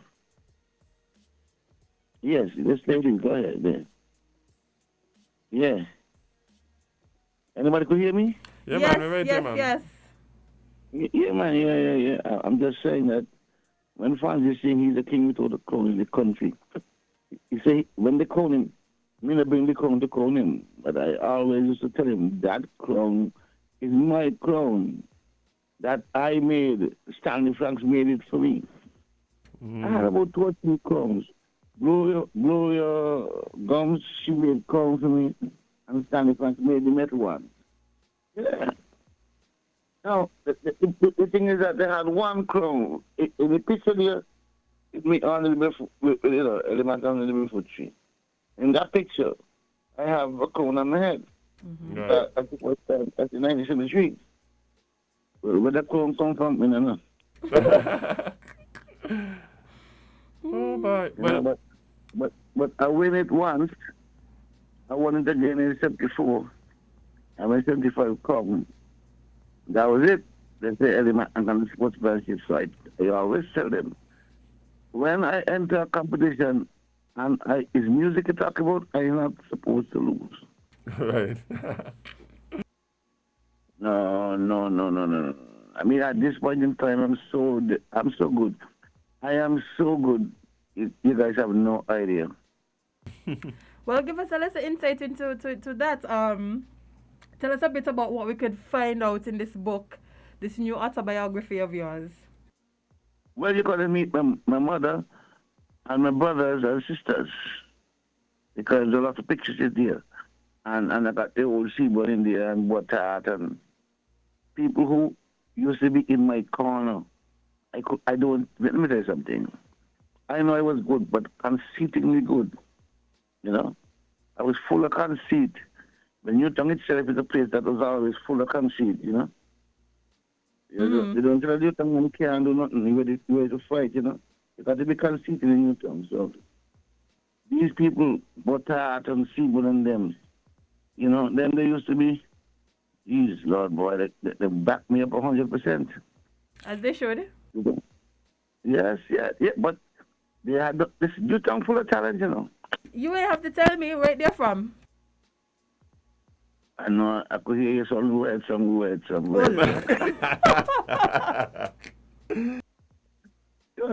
sister Albertine could be friend. Boy, Albertine, where some people think she's bad, but she's not bad. She's a nice person. But as you talk to her, she's ready to fight. The Newtown in her. Why? I remember growing up, right up in front Miss Enid, by Baba Jim Street there, he had a man named Tommy. He killed his wife up there in the street. I could see her from down the road. She was lying down in the street and he went to jail. I don't know if they hung him. I think he came out. A man named Tommy. He used to like sweep the jewel and thing, and he and his wife had something on it. Why kill the woman? She was lying in the street. I was about maybe 8 or 9, but I'm just trying to say the things that you were exposed to, as subjected to in Newtown. I mean, it gotta make you or break you, man. That is so true. Let's talk about this quote from It says, I wrote over 100 songs and not a soul ever gave me one line. I wouldn't Not have a soul. accepted it either. I wrote all my songs myself. Every piece of music, every note you hear a trumpet play or a bassman play, it was written by Allister Nero. No one ever wrote music for me. No one. That is not a joke. It is not a boast. It's just the plain fact. Right. When my brother turned over the band to me in 1971, he went over to study at this Caribbean, better known as Monkey Bum. He got over to study. He said, well, they picked me as the band leader. I said, I am nearly the youngest here. Look, Patches, Bobby J, Gil Osborne, all them there older than me. I said, no, boy, you're the music man here. And I run out the JC, you know, and they said, come, we got a new leader. Come back. They said, boy, you still. So I just had to accept it, you know. And I told them, I will accept this job as being the band leader. But you are going to do what I say. A little hit line, you know. But if you don't have a little hit line in you, and you got good ideas, they will die. Oh. You got to, yes. You have to be strong to make sure your ideas come out, you know. And with a band, and they can't write the music, they could read. They cannot write, they could read. And they were reading music before me up the camp. And when I asked them how to write, they didn't know. So we didn't go here. I said, come here, here's a catechism. Somebody give me something. I said, well, the hell. This can't help me, man. I want to write music now. So I had to use my head, my tricks, you know. And when I started to write, boy, they were so happy. They were so happy. I'll tell you, this is one. The trombone is supposed to be written in the bass clef. And it is supposed to be written about the staff, the 5 lines and the 4 spaces. That's when I write trombone music. I did not realize, so I used to write the trombone music within the staff. Daddy comes, look at it, and they're playing correctly. So I said, it must be right. But I didn't know because they don't tell me nothing. Right. Listen to this joke. We were in Trinidad, by only staying upstairs and we downstairs. We got the same hotel. And they were intrigued by this load of music we played. So David Hines, who was the arranger, he come downstairs. He brought Sammy and a lot of the violin men, and they came in my room. And they said the music sheets all over. Here they were, you know music like this. I just laughed. Sammy, the trombone player, took up the trombone music. He said, why you watching the trombone down here? He's supposed to be up here. I said, hear me now. I said, he lazy, man. He don't like to read up there. You know, he said, man, make me making up. That's what people are supposed to read, the trombone lines. He don't know, me don't know, you know. He don't know, me don't know. But at the end of the day, once the music sweet, you know. No. This is something technical you got to understand. I was writing the trombone correctly, but it's a technical thing I'm saying, you know, for anybody who reads music. Right. The music will be written above the staff. Boy, when he tell me so, I said thing. When they gone, I took all the trombone sheet and I could write fast. And I started to write them properly. And when I dropped them when Daddy comes, he said, who lose you? Do you hear me what I tell you? Fix it up just He said, who lose you? Who lose you? I just laughed. He said, well, the boss said we're going too fast. I could tell this long time. The boss said we're going too fast. Daddy comes show me that. He tell him, who lose you?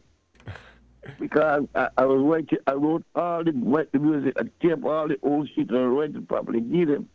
There was no more excuses. Right. You know, man, I still could play guitar. I teach people guitar, teach people bass. Anything with sound, I can play a melody. Right. I learned to play the saxophone from a friend of mine from Grenada. Monkey was showing me the trumpet, but I could, because I see me with talent, you know, but if I didn't follow that, I probably wouldn't get, you know, too much. It would have been too much, you know? Right. When you want to do what I wanted to do, I should have been in a musical conservatory. A music conservatory. We learned just musical, but they had that in St. Kitts. Right. If I was in England or America, you guys wouldn't know me today. Mm. Oh yeah. But I mean, you have whatever it is, life put you in a position where you would have been able to use music to reach. I don't know if I could count the number of people that your music has reached and continue to reach. But these types of stories that you telling us now, in the book that you've written, it includes some of these types of experiences, or some of these. Oh yeah. I tried to clean them up a lot, you know, because I don't want to show nobody under the bus, you know. I don't want my boys to look bad, you know what I mean? But I've been calling after 3 days ago, you know, we talk all the time. But, you know, it took us a while. It took him a while. It took us a while to kind of put our differences aside and just be human beings. You understand? Because I'll tell you something. They don't have no idea what kind of talent they have. They have no clue. I could sit down here right now and score for a movie set. Never done it before. But I could do it because the music is in your head. The music is what you're hearing in your head. And when you hear it in your head, and you can put it on paper, then somebody will hear it. That's it, boy. Right. Well, I for one gonna really be looking forward to reading this book. Where can people get it? Where do we go to pick this book up? Go here. It's Amazon, you know. Amazon. It's on Amazon. Amazon, yeah. Remember me, a little boy, you know. I'm not a big publisher or nothing like that, you know. But you're an author now. Eh? You're an author. You're a published writer. Well, you're an author. That's what they say, you know. But you won't believe, I had offers 20, 30 years ago to do the same book, because but they wanted me to do like a little movie. A guy wanted me to do a movie on my life, but it didn't sound too right. I was too busy, and you know, I wasn't sure what was going to happen, you know. In this instance here with my book, Amazon is printing the book. Amazon has all the worries. I'm not going to worry. Right. All you got to do is buy a book from Amazon, and Amazon giving me 10 cents. I got you. Well, for those of you who are interested in picking up this book, Jade, give them the name, the title of the book. Again, please. Once again, guys, it is called King Ellie Matt on the D breadfruit tree. D is the E? D-E, yes. Of course, well, anything that should be. Uncivilized, man. Indeed. But guys, I really on the breadfruit tree. On the breadfruit tree, that's how we talk. Yes. Indeed. Let them know. Mm-hmm. Indeed. Yes. But I, for one, am very excited about this book. I'm sure, based on the feedback we're getting on the live, that there's several people who are also very interested in just taking it in and hearing about you from you, which I think is very important. You being the one to tell your own story. Yeah. I want before anything goes, let me tell you, I am the only Calypsonian. I mean, nothing in the city. They got this and they got that, and they win this and they win that. I want to say what they say they want to say. When I enter in 73, Crown and Road March, it has not been done since. I do it 2 more times since. They do the double 3 times. You understand? Me do that. And when I lost in 74, to come forward with Matt the first the body from KR, I am the one who produced the song. I wrote the music. And I tell him, come up on the truck, come sing with me, man. You know, because it was a nice song. You know, a good song, and so I said, boy, as a young man with talent, give me the, I said, good. You know, I had no problem against that.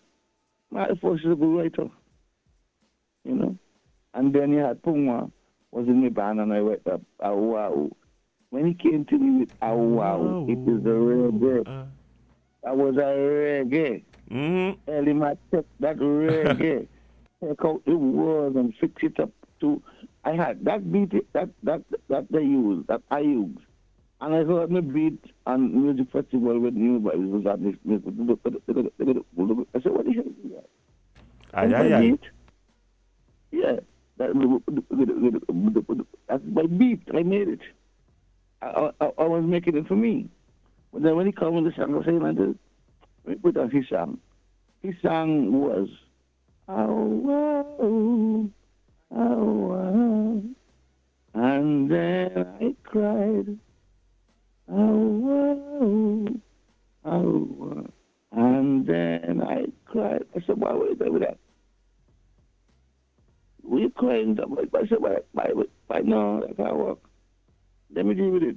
Let me look at the song and deal with it. Take out this, put in that, you know. I did that up boardwalk in my house. And my landlady, Haitian lady, when she heard me, they beat downstairs. And she seen downstairs and she heard us downstairs. She came downstairs. She said, Mr. Ellie Matt, I think you have the road match. She's the first person who told me that. Yeah. Well, I mean, there's just such a wealth of history and so many stories. You just really everything I hold in one book, there, but you get some piece of the book. Well, I'm telling you, after this book, you might hear demand for more. So, because people start to ask you, what about this? What about this? What about this? So you might have to write another one. Well, listen. Wait, no, I got the enemy, you know. Because I saw the girl in a position every day. Oh, people glow your name in there, you know? Well, of course. Oh, okay. What's glow your name in there? Because you know she can cuss. Well, I knew some people. Some people who make me, you know. When they say, it was Ellie Matt is singing tonight one night, June never said, why mother went, they just opened this side gate on the eastern side, everybody was helping it up. It shall continue with about a handful of people in there. Wow. He said, when people get too big for the bridges, this was Julie Library and everybody.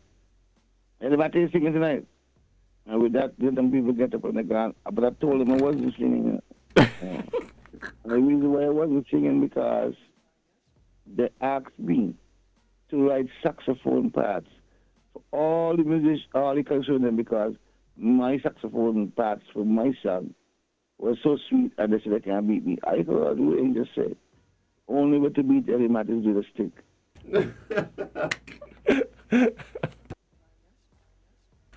And I was practicing who fooling who. Imagine that. So that year I did not sing. I said, all right. And next year I come back and I drop it on them. Who fooling who? And yeah, boss. Yeah, but you're too young to know about the papers, man. Yeah.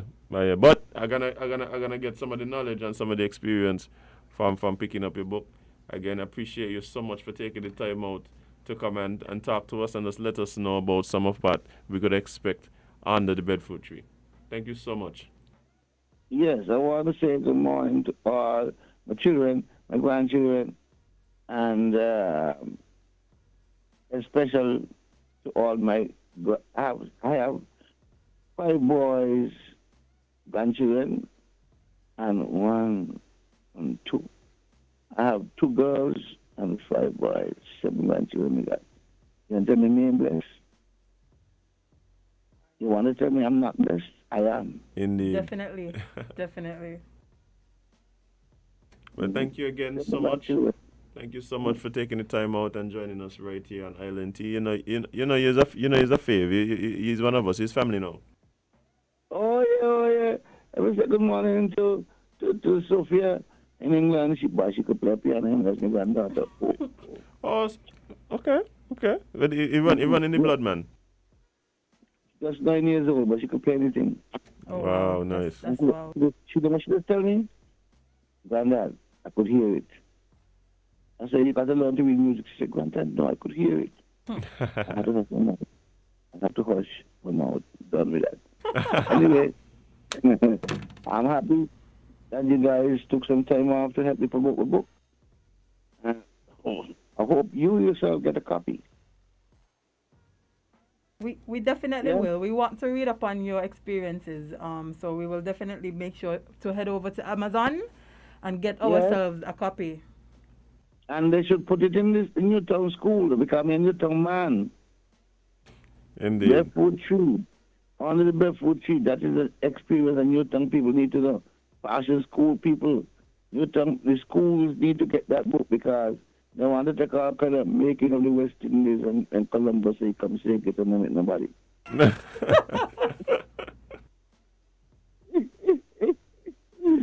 could take my book and put it in the school because if I move to the school, then I could make a couple of 10 cents. All right, I understand, man. All right, man. Thank you so much. Appreciate you, man. Yeah, me too. All right, bye. Bye. Ellie Matt will be Ellie Matt, by God. Boy, love talking to him. But as in before we wrap up, something just brushed across my timeline. See if I can find it. Apparently, things happen. Things about to happen. It's your fault, you know. No, it's not. It's your fault, Jay. All morning talking about certain things, and now you see it sparks certain thoughts, and now people. Nope. What's happening? Nope. I think this was planned before anything I've said. I think it's you. So, coming out of the Royal St. Christopher and Nevis Police Force, it says for the attention of the general public. That's us. Yes, indeed. The High Command of the Royal St. Christopher and Nevis Police Force has become aware of an unlawful protest being organized by a group of individuals in the Federation to take place this morning. This is who the group of individuals are? No. Okay. The High Command wants to make it clear that no application requesting permission for any group or persons to organize, coordinate, and or host a procession in any public space in Bastia was submitted to the Commissioner of Police. Any such event found to be taking place on Thursday, February 3rd, 2022 will be in contravention of the Public Order Act, as well as the COVID-19 Prevention and Control Act, and as such will be considered unlawful. Any such event found to be taking place will be brought to an end and the persons responsible will be given water? Prosecuted. Oh, out they're hot. Bad. So, they could at least give them some water too. First, at least. Yeah. The police are therefore appealing to the good citizens. But who's supposed to protest? Parks and beaches. Parks and beaches again? No. Oh! I thought you mean who are allowed. Oh, no. No. I don't know who is going to. But that was they were on freedom yesterday, workers who got fired for not taking vaccine. Oh, Lord. It might have been me who had something to do with it now, Jay. It might have been my fault. And you tried to blame me. It might have been my fault. You tried to blame me. Look, you yesterday talked about how... It's a total coincidence, guys. I knew nothing about this. As in yesterday. Yes, they should apologize to the people who got fired for not taking the vaccines. You see, Today, people ain't gonna believe that me had nothing to do with it. That's the business. Wow. That's the business. That's interesting. Yes, so guys, things are happening. Apologize to the people getting back their jobs. That's Come all. on. And avoid the protest. I went to one particular institution, and this lady that always dealt with me so nice. I realized I went there twice. She wasn't there. I said, "Hey, where's Miss so and so?" She said, "Oh, she's one of them ain't the vaccine. Never know." I said, "Lord of mercy." You know, me ain't got vaccines. I mean, me ain't got vaccines. Not because they fire the woman for that, but she just ain't there. I like dealing with her. like she just ain't there. Like, you know, and Well, so I guess tomorrow we're going show them in time for Azim and Jay to go match. We're going to peep. We're going to match. We're going to peep. No, peep. You're like in Jamaica. Okay, well, I guess we're going to find out tomorrow. So stay tuned to Win FM. We will probably have more on this story as it develops. Yeah, there's something happen tomorrow. Let's see. Yeah. Our good old journalist upstairs will go and take a look and give us some information for you guys tomorrow. Hey, big up Blessed. This is Blessed on the live. Blessed, big up yourself. Oh, and we spoke to Ellie Matt. That's the man who was... That's the sax man. Oh, my God. He win 2020... Yeah?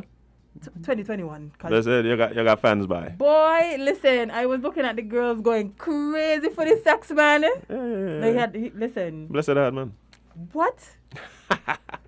Boy, I was mesmerized. I'm not going to lie. I was mesmerized. Yeah, and the time running out, but it would be remiss of me not to send out condolences and just send good vibes down to Trinidad. The people of Trinidad, Kiss the band. We would have lost, someone who I've had multiple interactions with, having worked with them several times. I think I met him once and we went to Nevis. Ricky Bobby. Yes. I don't even know his real name. Ricardo, his real name is Ricardo, but everybody call him Ricky Bobby. Yeah. He was the musical director of Kiss the Band. The one who didn't look like the rest of them. Yeah. He was unique in his own way, boy. But unfortunately, he passed away. He passed away, I think it was on Monday or Tuesday. Yeah. And spoke to persons close to him who said it seems as though he had an asthma attack, and but yeah, condolences to him. The music fraternity definitely lost a real stalwart. He would have played. Yes. He also played with Destra in Atlantic for quite some time as well, for a few years, and of course was a part of Mad Men production. Why losing people just... Yeah. And that's why we just say you have to live your life to the fullest. Enjoy your time. Stop arguing on social media with strangers. When you look back and realize that half of these things we're giving energy to ain't worth it. Unnecessary. Yeah. But guys, we gotta leave, we gotta go, we gotta disembark. Indeed. Remember, spend more time living your content than posting it. And you can't be everybody's cup of tea because you is not a mug. See you guys tomorrow.